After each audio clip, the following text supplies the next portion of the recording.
From the moment it was unveiled, the Lockheed L-1011 TriStar looked like the future had landed early. A distinctive tail engine design and technology no other jetliner in the world could match. It promised smoother flights, safer landings, and a quieter cabin at a time when passengers were used to roaring engines and bumpy descents.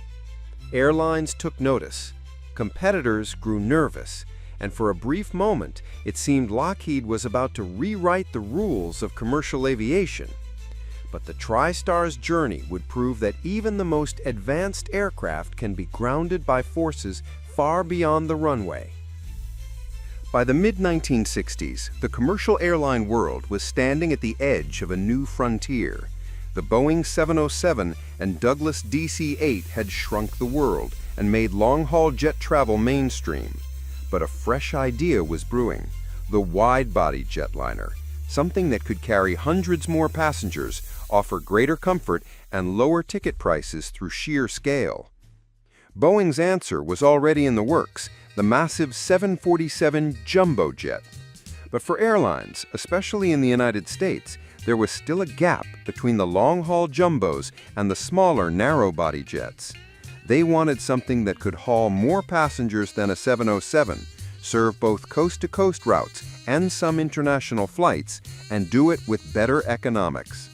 American Airlines put out the call. Their executives envisioned a smaller wide-body with around 250 seats, optimized for high-density domestic flights, but with flexibility for overseas service.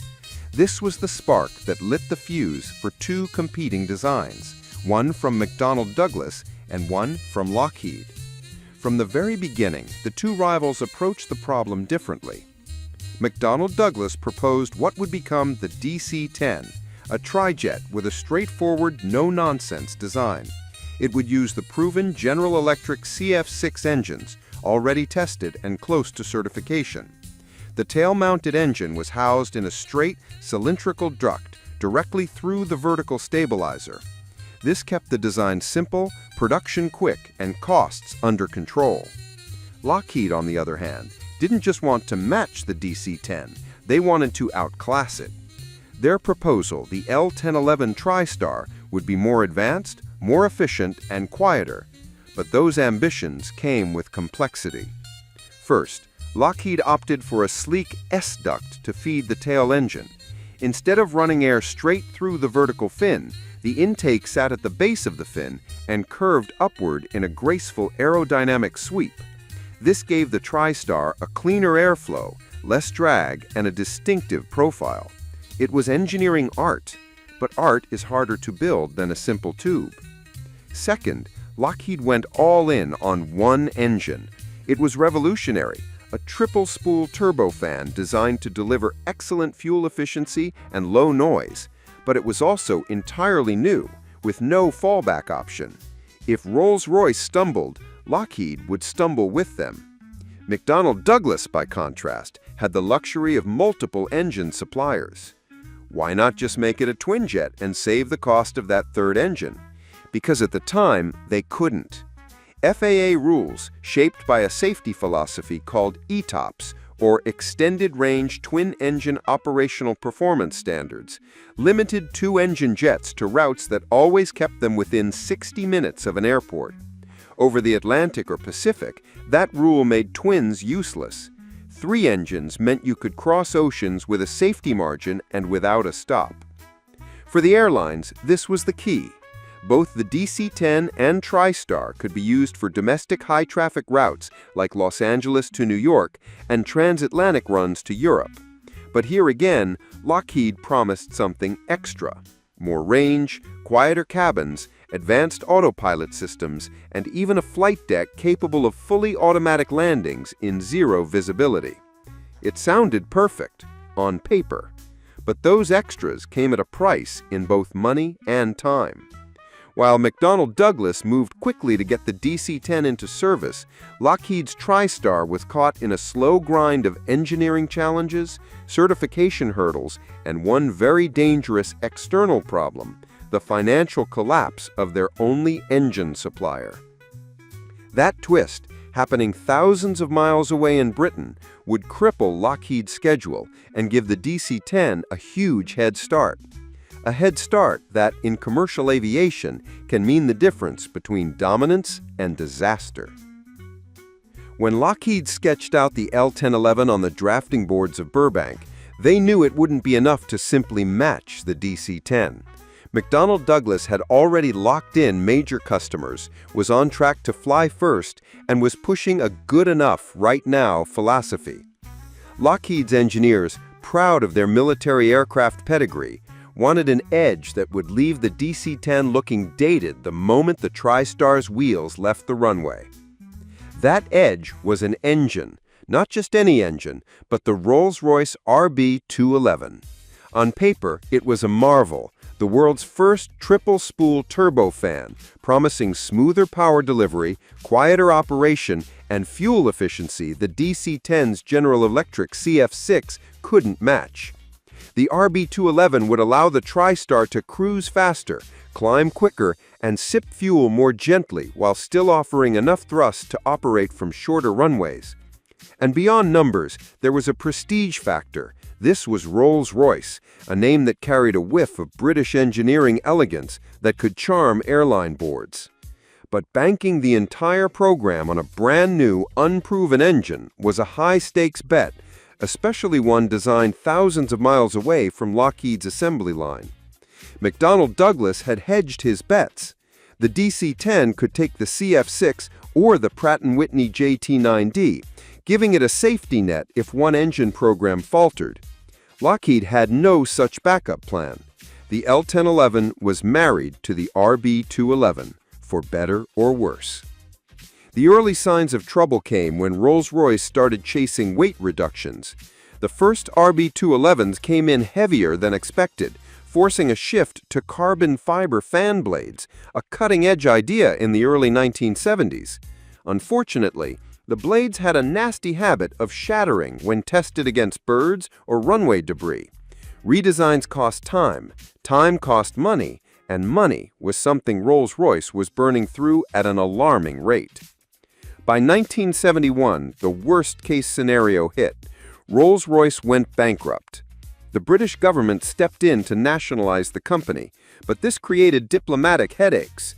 U.S. officials suddenly found themselves dealing with the fact that a critical American airliner was dependent on an engine from a foreign state-owned company. For Lockheed, the production line slowed to a crawl while lawyers and politicians haggled over rescue terms. The DC-10, meanwhile, rolled steadily out of Long Beach, filling airline orders that might otherwise have gone to the TriStar.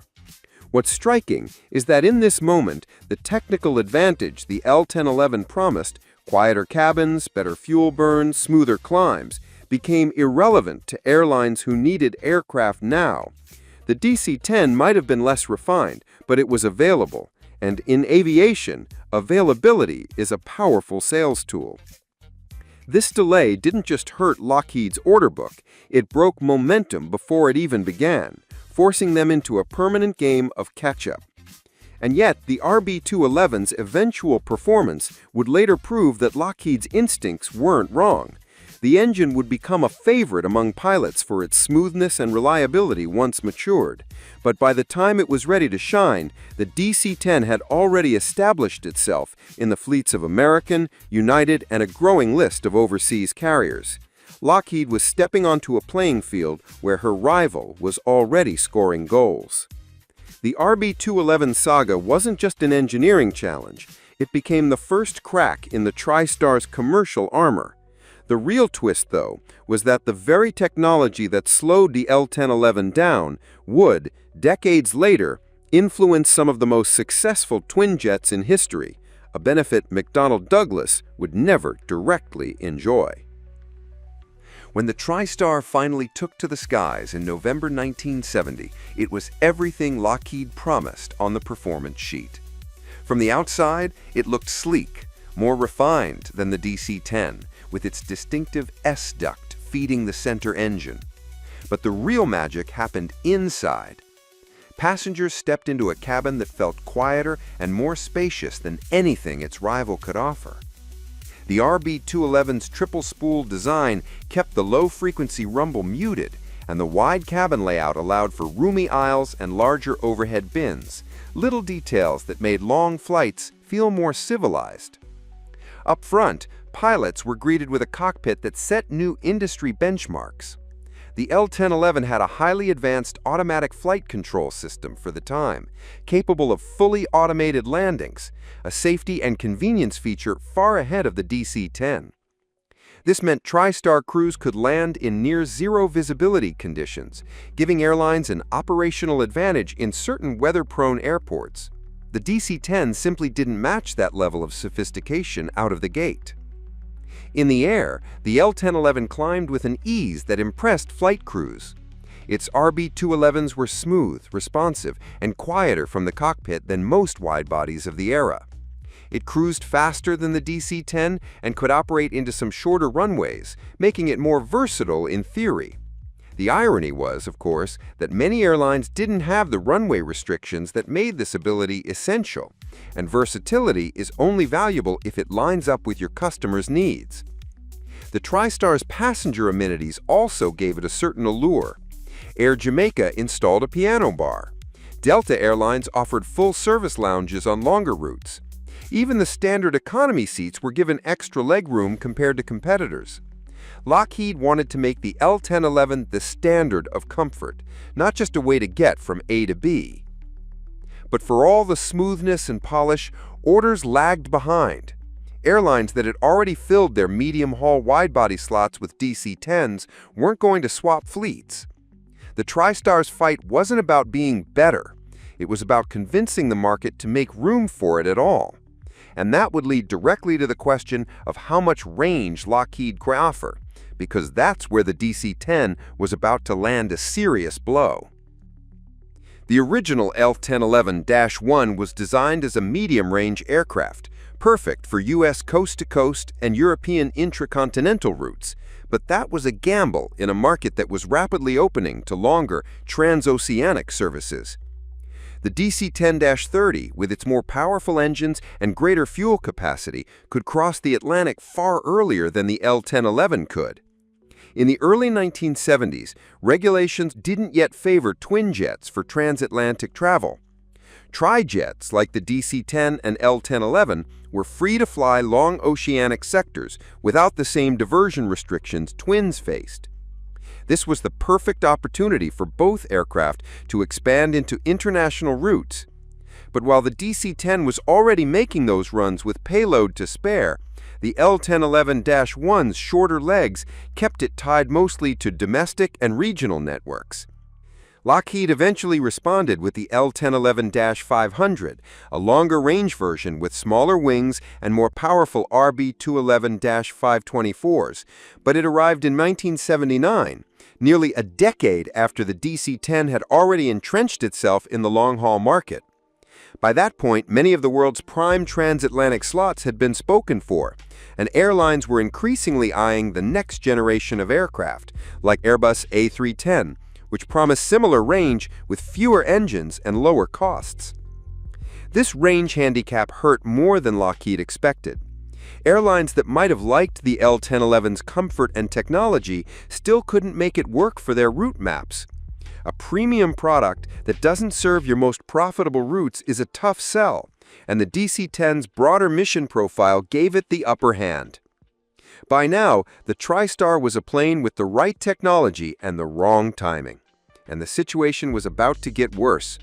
Because even if Lockheed could win on technical merit, there was a storm brewing in the background that no amount of engineering could overcome. By the mid-1970s, Lockheed's TriStar program was running uphill against more than just the DC-10. The airline industry was entering a turbulent period. The 1973 oil crisis sent fuel prices soaring, pushing airlines towards aircraft that could deliver better seat-mile economics, a metric that rewarded efficiency over luxury. While the RB211 was efficient for its time, the L-1011 still carried 3 engines, 3 sets of maintenance schedules, and higher overall costs than a comparable twin jet would have been. Then came the political headwinds. Lockheed found itself embroiled in a bribery scandal involving overseas aircraft sales, particularly to Japan, which badly damaged the company's reputation and distracted its leadership at a time when laser focus was needed on the TriStar sales campaign. Airlines were hesitant to sign big checks to a manufacturer, making headlines for all the wrong reasons. Meanwhile, McDonnell Douglas doubled down on its DC-10 production, streamlining the assembly line and offering flexible configurations to suit different airlines' needs.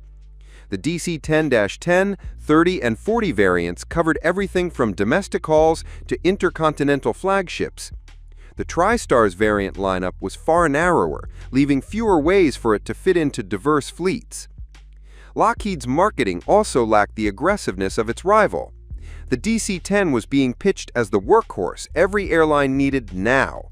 The TriStar was being pitched as the advanced airliners airlines would grow to appreciate. But in a cost-sensitive market, now always beats someday. The result was, by the time Lockheed got the L-1011-500 into service and finally matched the DC-10's range, the world had changed. Fuel costs were a central obsession, deregulation in the U.S. was about to shake up route maps, and twin jets were inching closer to getting the regulatory green light for long-haul flights. The TriStar's window of opportunity had narrowed to a slit. Still, even with everything stacked against it, the L-1011 earned a loyal following among pilots, crew, and passengers. Its quiet cabin, smooth ride, and advanced systems gave it a reputation as one of the most comfortable and capable widebodies of its era. The tragedy wasn't that it failed completely, it's that it never got the chance to truly dominate the skies the way its designers believed it could. By the early 1980s, the TriStar's fate was sealed. Sales had slowed to a trickle, Lockheed's commercial division was bleeding money, and the DC-10 had already locked down most of the market the L-1011 had hoped to win. The launch of the long-range L-1011-500 came too late to change the story, arriving in a world where airlines were eyeing cheaper, more flexible twin jets. Lockheed, already battered by political scandals and military contract controversies, decided it could no longer afford the risk of building airliners. The TriStar line closed in 1984 after just over 250 aircraft, a respectable figure, but nowhere near enough to justify staying in the game. The DC-10, for all its early troubles, kept selling and evolving into the MD-11, while Lockheed walked away from passenger jets forever. Yet, for those who flew it, the L-1011 remained unforgettable. Pilots loved its handling, crews appreciated its thoughtful design, and passengers swore by its comfort. It became the kind of aircraft that didn't just serve routes, it left memories. And maybe that's the bittersweet legacy of the TriStar. It didn't change the world, but for the people who experienced it, it felt like it could have.